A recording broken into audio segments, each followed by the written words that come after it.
So just 8 days to go for the elections. The Mahagathbandhan manifesto was released yesterday and it's triggered a political storm. Calling the manifesto MGB's Pran Patra, RJD leader Tejashwi Yadav had asserted that the manifesto of the India bloc is the alliance's resolution and commitment and that every promise would be fulfilled if they voted to power.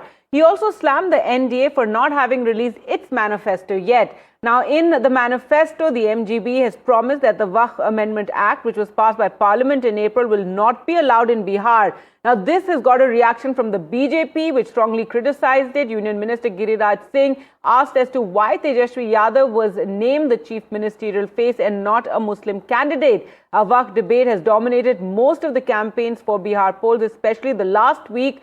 We heard opposition CM face Tejashwi Yadav saying that if the Mahagathbandhan comes to power, then the Waqf bill will be thrown in the dustbin, which is one of the promises written in the manifesto. Calling this a bundle of lies, Giriraj Singh mounted an attack against Tejashwi Yadav, saying that he failed to deliver promises during his term as Bihar Deputy Chief Minister.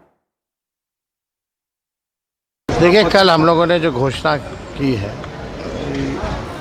ये प्रण हम लोगों का है। इसको हम लोग जो है मिलकर के जो है पूरा करेंगे और साथ ही साथ जो है इसमें बड़ी घोषणाएं जो है हम लोगों ने की है। अब देखिएगा, संविदा कर्मी, आउटसोर्सिंग कर्मी, कर्मचारियों को तो हम लोग जो है स्थायी करेंगे।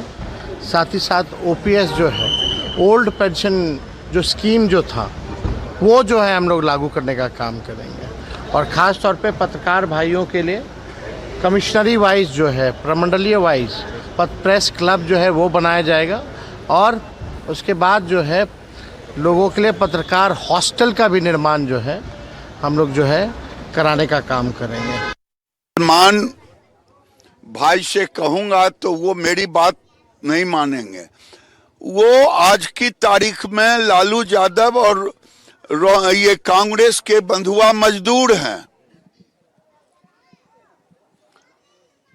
बंधुआ मजदूर ही उनको मानते हैं। है हिम्मत तेजस्वी यादव में, लालू यादव में, राहुल गांधी में ये घोषणा कर दें कि अगर 18% और 20% आबादी बिहार में मुसलमानों का है तो वो मुख्यमंत्री होगा।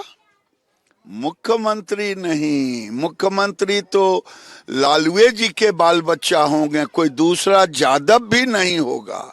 इसलिए लालू यादव किसी को न मुख्यमंत्री मुसलमान को बनाएंगे न उप मुख्यमंत्री बनाएंगे। अगर हिम्मत है तो खुदा पहाड़ निकली चुईया, इस तरह का कोई व्यवस्था लोगों के घोषणा पत्र में नहीं आया। उनको बताना चाहिए कि इसका पैसा कहाँ से आएगा, क्या बजट लगेगा, किन चीज़ों को कैसे करेंगे। 15 साल जो लालू जी ने राज किया उसका क्या बार माफ़ी मांगा, ये सब जानकारी देना होगा ना। बिहार का तेजस्वी प्रण अच्छा नाम है, अच्छा नाम दिया है, क्योंकि एक कमिटमेंट हो गया। जब महागठबंधन ने मिलके अपना मुख्यमंत्री चेहरा घोषित कर दिया तब तो फिर उनका संकल्प होना आवश्यक है।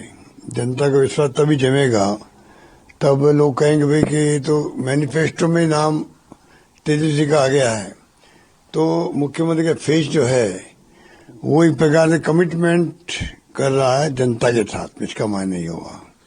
अपराध पर तो जीरो टॉलरेंस है, लेकिन भ्रष्टाचार पर जीरो टॉलरेंस नहीं है इस घोषणा पत्र में। स्वाभाविक है, ये दावा करते ही बात निकलेगी तो बहुत दूर तक जाएगी। मैंने पहले भी कहा था कि जो बिहार को एक नया विजन देने का दावा कर रहे हैं वो 420 के एक्यूज हैं। हमने नहीं कहा। 15 दिन पहले दिल्ली की कोर्ट ने आरोप तय किया है, ट्रायल होने वाला है। नौकरी दो, जमीन लो, उस घोटाले में भी एक्यूज थे। जो बिहार में 35-36% इकोनॉमिक बैकवर्ड पीपल हैं, उनके लिए जो क्रांतिकारी बातें कही जाने वाली हैं उसका इंतजार करिए। आप देखेंगे कि अभी तक जो एबीसी कह कर नीतीश कुमार जी ने उनका शोषण किया है और उनको भागीदारी, हिस्सेदारी नहीं दिया, बढ़ाया नहीं, हमारी सरकार बनेगी तभी जाके एबीसी का उत्थान होगा और वो आपको देखने को मिल जाएगा। हम लोग कहते हैं कि बचनम किम दरिद्रम, अगर कुछ बोलना ही है तो जितना बोल दो। उनको क्या है, क्या जवाबदेही है?